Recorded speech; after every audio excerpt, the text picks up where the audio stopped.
Greetings, team. I want to take some time and go over my latest method for keeping electronic parts, primarily from DigiKey, organized. It was not that long ago that I had been keeping parts in a box, organized by project rather than the component, which kept leading to rebuying of parts as I did not have a quick way to check what I had. This solution has helped me out a lot. The main piece here is the tubs, which I got from Harbor Freight. I'm going to link those below, by the way. The other main part, it's actually two parts, is a divider.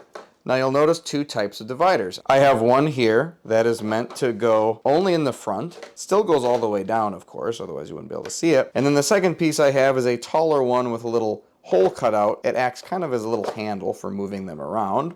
It also acts as a viewing window. Some of these components from DigiKey, smaller bags, wouldn't actually be visible if this was completely blocked out. Both of these files that work with these tubs are going to be linked below. I still use project boxes from time to time, primarily to hold kind of bigger projects or if I have boards, because obviously not everything is going to fit in this new system. In addition to the boxes, which have finally been able to kind of be pushed off to the side here, I was able to put everything else in these little tubs, which you can kind of get those wherever. I'll link something on Amazon. That I just hide lying around. I'm probably going to swap it for an actual tub again, just to keep it consistent. Don't forget to leave some nice background space to put miscellaneous bulk items you might have. In fact, on the top here, I left a little room in the back, very large resistors and a project box for some reason. I will also link this overarching shelf. Another thing I want to point out, now that we've got sort of the whole idea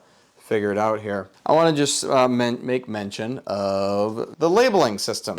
The labels that I used here, as you can see. You'll notice all the labels are consistent, and you'll notice that in some cases, if I can find one, that I have multiple. Same size, just put on there based upon if I have multiple types of an electronic component in the same rail. So what I used for the actual pieces was an actual Brady pre-sized label. The one I used was a 1 by 0.5 inch nylon. You do have to get the M210, by the way. The pre-sized will only work on the M210s. Great for when you just want to punch it in and go. That way the size is consistent and you don't have to worry too much about spacing. Now the bottom here was continuous material. Seems to mesh well with the clear bottom. You could do something similar if you wanted. It's a clear type label, continuous material, vinyl. Or you could just use the same label and just slap it on there just so you don't have to have multiple labels. The reason I like the overarching one, I tend to kind of, anytime I see bins, I tend to look right here.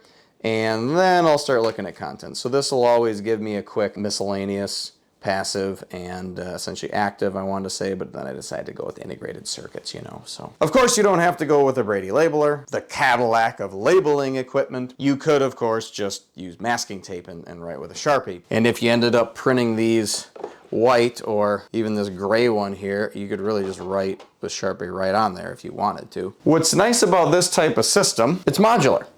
I went with 3 just because that was kind of all I needed for these components. Let's say I had needed to expand. Well, I could just kind of get rid of this stuff, turn this whole shelf, add another probably 2 on that shelf, and have a total of 5 with more components. Was much nicer moving away from boxes. The other awful thing about boxes is anytime you wanted to see the contents of your boxes, you had to pretty much pull them out because I couldn't really work on them because they were kind of stacked up or moved off to the side, and I couldn't really see inside of there all the time, so I'd always have to pull them out. And it just didn't look very nice either. I really like seeing my components on display. It also gets me to go in here and check to see if I have it. Well, like for example, I accidentally bought very similar 5-volt regulators. These are all 5-volt regulators, slightly different part number, slightly different currents. Any one of them could have worked for a project.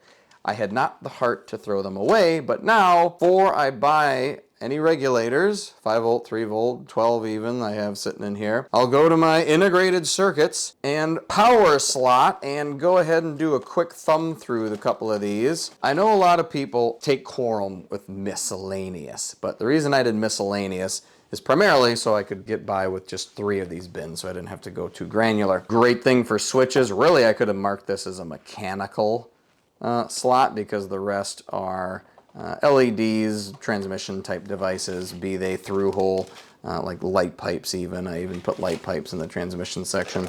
The connectors could be its own like miscellaneous bin because here's a battery slot I use solder into boards that I like to reuse. Deutsch connectors, which don't know why I have this many. I think I had a big project and I just bought way too many of these.